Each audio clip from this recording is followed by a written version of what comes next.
이번 사건의 주인공이시죠.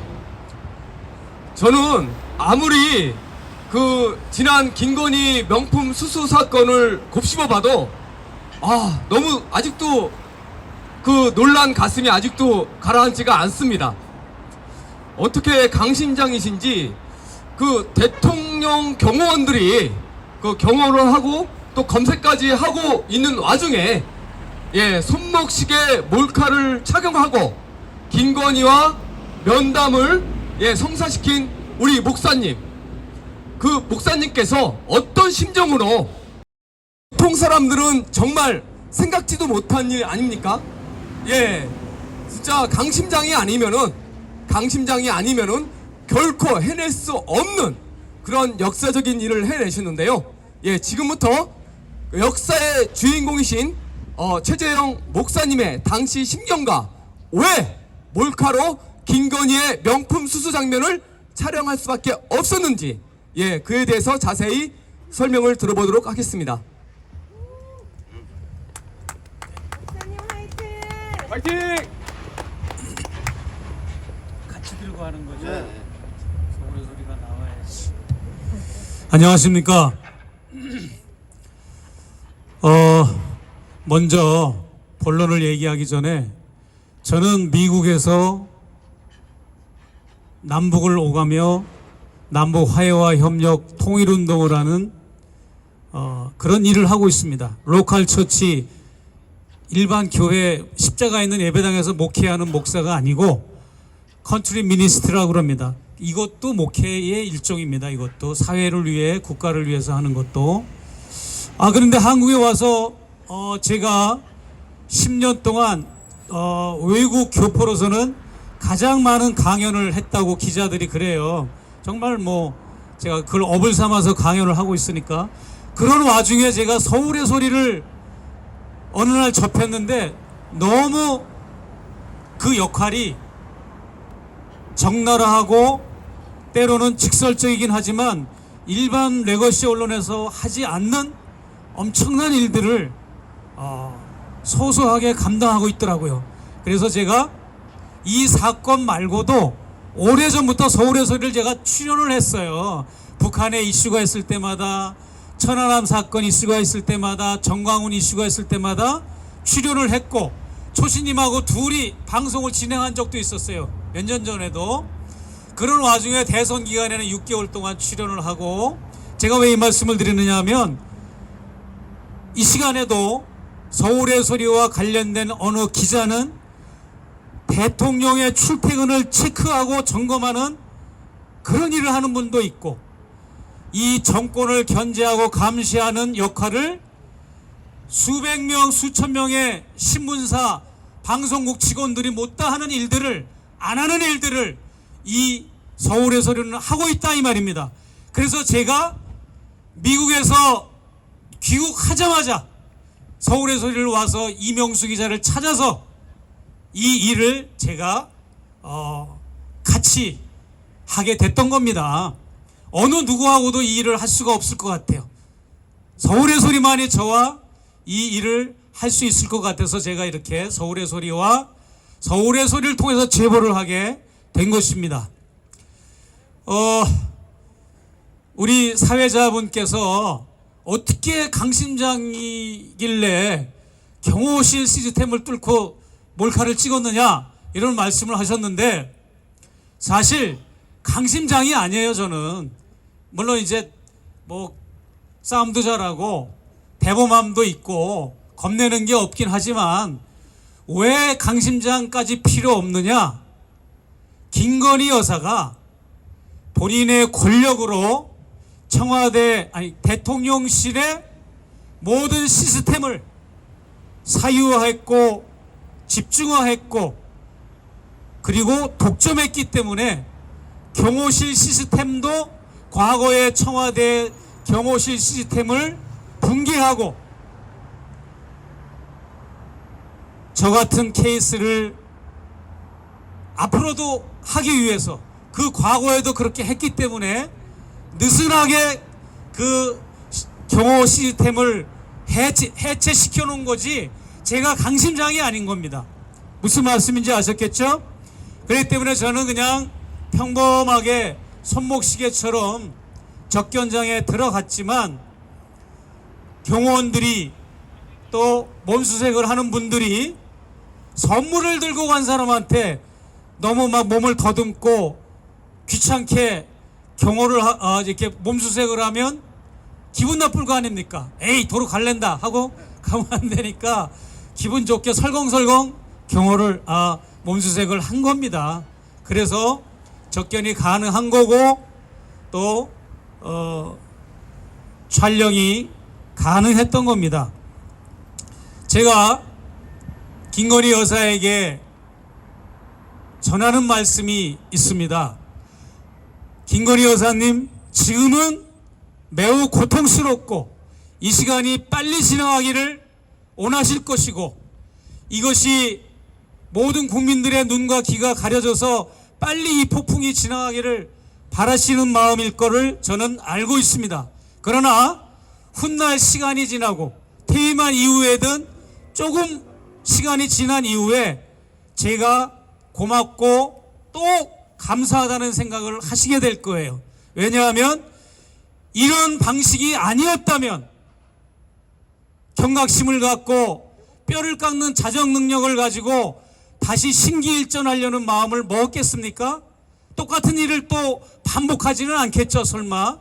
그리고 앞으로 남은 3년 반 동안의 임기를 정말 채울 요량이라면, 끝까지 갈 요량이라면 400명이 넘는 대통령실 직원들 단속을 잘할 것이고, 이번 일을 계기로 본인들도 윗물이 맑아야 아랫물이 맑은 그 말처럼 본인들도 뼈를 깎는 개혁의 정신과 회개하는 마음으로 새롭게 하지 않겠습니까? 그렇기 때문에 저에게 고맙다는 생각을 속으로 미움과 증오와 뒤통수를 맞았다는 그런 배신감도 있겠지만 한편으로는 저한테 고마움도 느껴야만이 정상적인 사고방식과 가치관을 가진 분이라고 저는 여기고, 김건희 여사가 전자도 품고 있겠지만, 나에 대한 미움도 품고 있겠지만, 후자 저에 대한 고마움과 감사, 다행스러운 마음도 품고 있다라고 저는 일말의 기대심을 갖고 있습니다. 그런 일이 있을까요, 여러분? 없습니다. 과거의 경험을 봐서 그런 일은 조금도 없겠죠? 예. 여러분, 저는 그냥 무단 침입한 게 아니고 무작정 쳐들어가서 몰카를 찍은 게 아닙니다.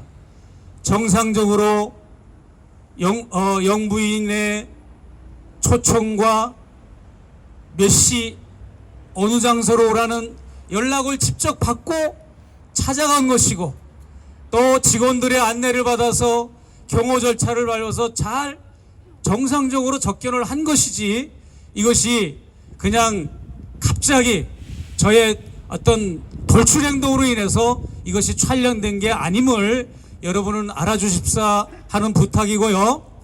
제가 김건희 여사를 1차 접견은 두 번째 만남입니다. 첫 번째 만남은 대통령 취임식 신라호텔 국빈만찬에서의 첫 만남이었고, 두 번째 만남은 지난해 6월 달이었는데 6월 달 2시간 넘는 접견 시간 동안 많은 화제를 가지고 대화를 격이 없이 나눴습니다. 그런데 대화를 나누고 있는 도중에 어디론가 전화가 오니까 통화를 하시더라고요. 전화 통화를 하는데 그 통화 내용이 인사청탁, 국정 개입, 쉽게 말하면 국정농단을 하는 그 모습, 그 현장을 제가 바로 1m 거리도 안 되는 바로 지금 거리에서 제 눈과 제 귀로 똑바로 들은 겁니다. 그것을 목격하는 순간 저는 등골이 오싹했고 눈이 캄캄하고 앞날이, 대한민국의 앞날이 어떻게 펼쳐질 것인가를 생각하니까, 취임 그 다음 달이었잖아요. 작년 6월이니까 5월에 취임을 했으니까 기가 막히더라고요. 보통 사람 같으면 그런 인사청탁 전화가 오면 밖에 나가서 받고 오든지 아니면 지금 미팅 중이니까 나중에 통화하자고 끊든지 그래야 되는데 너무나 자연스럽게 그런 통화를 하고 있는 것을 제가 봤지요. 그리고 더 기가 막힌 거는 그냥 뭐 어디서 오는 전화를 받아서 뭐 메모하고 이런 대화를 하는 게 아니라 이미 인사청탁을 접수하는 정도가 아니라 거의 휘둘른다고 그냥 거의 인사청탁을 본인이 좌지우지한다는 자세와 어투와 그런 포지션 그런 대화 내용이었으니까 제가 놀랬던 거죠. 그렇기 때문에 대통령만이 가질 수 있는 대통령의 권력과 권한을 김건희 여사가 독점화하고 그래서 권력이 이원화됐다 하는 것을 내가 결론을 내리고 집으로 돌아와서 기도하며 고민하며 몸부림치듯이 기도했어요. 제가 아무하게도 얘기 안 했습니다. 그러다가 내린 결론이 이것은 분명히 사사로운 감정, 저하고 여사와의 대화를 나눴던 그런 감정이 아니고 친분관계를 떠나서 국익을 위해서 우리나라의 미래를 위해서 윤석열 정부의 5년 국정의 성공을 위해서는 반드시 다음 접견 때 그러한 일이 또 발생할 것을 대비해서 채집을 해야 되겠다 해가지고 제가 서울의 소리 이명수 기자와 불러가지고 이런 얘기를 토로했고 이 기자가 이렇게 조경을 취재도 안 하고 여러 가지 제안을 많이 했는데 저는 기자인데 저 녹음을 하는 것을 생각했는데 녹음은 편집과 위조가 가능하기 때문에 녹음 가지고는 안 됩니다. 영상 촬영이 좋을 것 같습니다 해서 영상 촬영을 하기로 결심을 하고 그럼 알아봐라 그랬더니 여러 가지가 있답니다. 넥타이로 된 카메라도 있고 손목시계도 있고 만년필도 있고 안경도 있고 많다고 그러는데 제가 뭐 그걸 감당할 수가 있나요? 목회자가 무슨 몰래 카메라를 찍는다는 게 정말 매칭이 안 되잖아요. 조화가. 그래서 제가 점연한 걸로 그러면 전자 손목시계에 카메라 기능이 있는 걸 하나 구해다 다오. 그래가지고 구해와서 그렇게 찍게 된 겁니다.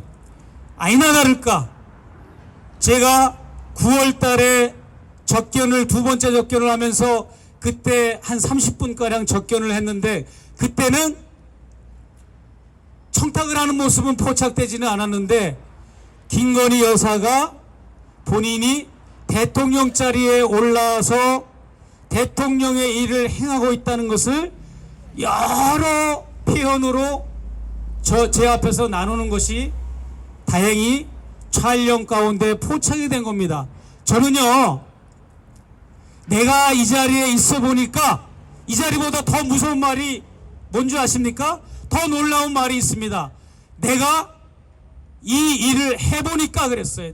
내가 이 일을 해보니까 이미 대통령 자리에 올라와서 이 일을 해보니까는 이 일을 이미 추진하고 있고 실천하고 있다는 거예요. 이 국정개입, 인사개입, 모든 대통령의 권한에 그 고유한 대통령만이 할 수 있는 것을 김건희 여사가 이원화해서 똑같이 하고 있다는 것이 그의 발언과 모습과 저하고 나누는 대화 속에서 다 마침 채집이 돼서 그것이 이번에 1편부터 4편까지 시리즈로 방송이 된 것입니다. 이 방송을 보시는 분들 중에 혹시 아직도 서울의 소리 특별방송 특집방송 1편부터 4편까지 이번 시리즈를 안 보셨다면 정독을 해서 한번 보시면 여러분 정말 놀라움을 금치 못할 것입니다. 저는 아직도 윤석열 정부의 성공을 바라는 사람이고 국정 5년 나머지 3년만이 잘 되기를 바라는 마음입니다. 안 되기를 바라는 마음이 아닙니다. 그럼에도 불구하고 이것을 솔직하고 양심 있게 이 문제를 고백하고 시인하고 앞으로 잘하겠다는 대국민 사과 성명을 발표하는 것이 아니라 보도가 나간 둘째 날 용산 대통령실을 출입하는 기자들에게 찌라시가 나돌았는데 그 찌라시는 나하고 당사자, 나하고 영부인이 아니면 알 수 없는 카톡 내용을 토대로 나를 모함하고 비방하는 그런 찌라시 내용이 기자들한테 배포가 됐습니다. 그걸 보고 아하, 정말 이 정권은 추후에 눈꽃만큼의 배려와 기회를 줘서는 안 되겠다고 내가 결심을 했습니다. 그래서 제가 바쁜 강연 일정과 집필 활동, 여러 가지 제 활동 중에서 이렇게 고발 기자회견, 촛불 집회, 또 관저 앞에서의 시위 등등 모든 그런 현장에 나는 적극적으로 나서서 반성과 회개와 시인과 사과 성명이 나올 때까지 저는 투쟁할 것입니다. 여러분 함께 해주십시오. 감사합니다.